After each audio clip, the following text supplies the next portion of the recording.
Hi, I'm Tim. Welcome to Watchbox, and thanks for logging on. If you love this watch, email me, tmosso@thewatchbox.com.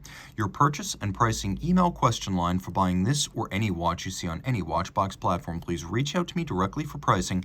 Email tmosso@thewatchbox.com. Today, we are discussing the Rolex Oyster Perpetual GMT-Master, not Master 2, Master. This watch is the reference 16700 that was made from 1988 to 1999, and it was the last of the original GMT Master line that debuted as a commission for Pan Am pilots back in 1954. So this watch represents the last of the GMTs for which the 12-hour hand and the 24-hour hand were permanently geared together.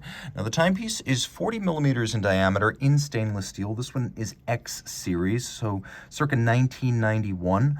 The watch is 11.5 millimeters thick, which makes it extraordinarily thin by modern Rolex standards, and from lug tip to lug tip, 47.5 millimeters with a 20 millimeter spacing in between the lugs.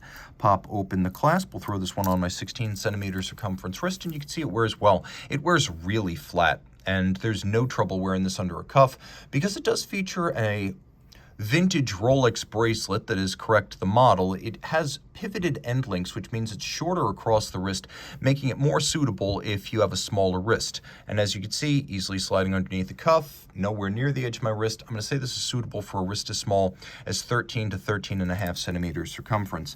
Take a quick look at the bracelet. It has that vintage Rolex bracelet feel, but the tolerances are very good. So while it's older, it's not worn. You can see hollow center links, hollow end links. This is how it used to be done with Rolex Oyster bracelets. Removable links even then though, fixed by screws, no pins and sleeves here. And you can see inside the clasp, tolerances remain excellent. You can see the sharpness of the 5-point coronet on the reverse side of the clasp. Of course, there are divots drilled inside of the clasp that allow you to use your strap tool to change the anchoring point of the bracelet to fine-tune the sizing. Just see inside the clasp. So you can see the clasp reference right there, 78790.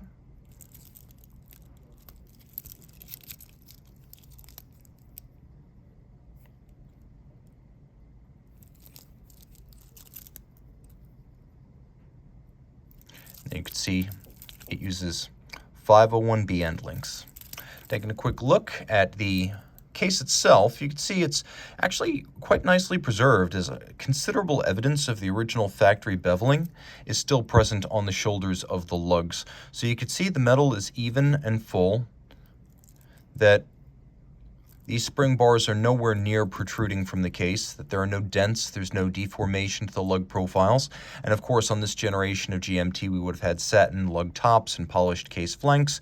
We have a Pepsi bezel, anodized aluminum, blue and red.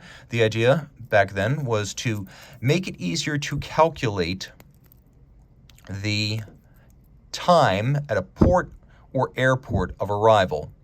So let's say, for example, we set this watch to Greenwich Mean Time. This is how it works.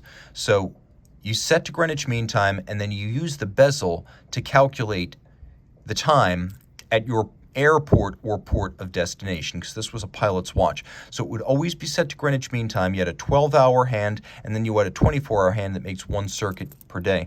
So let's say you're flying from London to New York. You want to know what the time is in New York. Turn back 1, 2, 3, 4, 5, and just like that, you can see we go from 10 o'clock to 5 p.m. So from 10 p.m. to 5 p.m., and we did that just by applying the 5-hour offset. It's going to be 5 hours earlier in New York than it is in London. So we're flying to New York. As a pilot, you're going to calculate with the bezel like that, moving the bezel forward or backwards. Now, of course, the bezel features a knurling outboard with a combination of satin and polish, and the dial is gloss lacquer black with white gold hands and indices. The watch,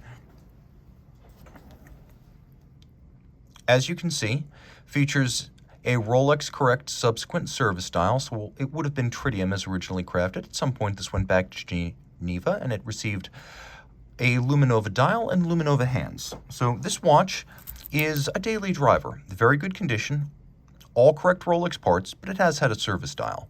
Now, one feature I like about the 16700 is that unlike modern GMT-Master 2 watches, which do not have a quick set, this one definitely does. And if you check it out, you can see, we'll turn through the date change danger zone before we do. But as you can see, the watch has hacking seconds and something that modern GMT-Master 2 does not have, which is a traditional quick set. So that's important to note. Now the watch has a Oyster case back and a trip-lock crown, and it's 100 meters water resistant.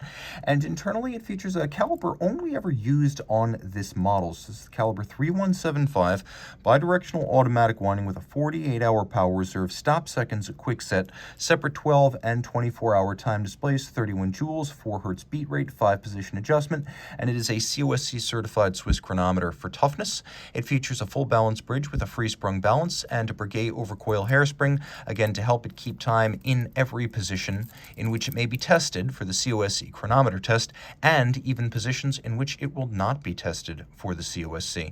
And of course, by this generation of Rolex, we've got a sapphire crystal. Reach out to Team Mosso at thewatchbox.com for purchase and pricing details.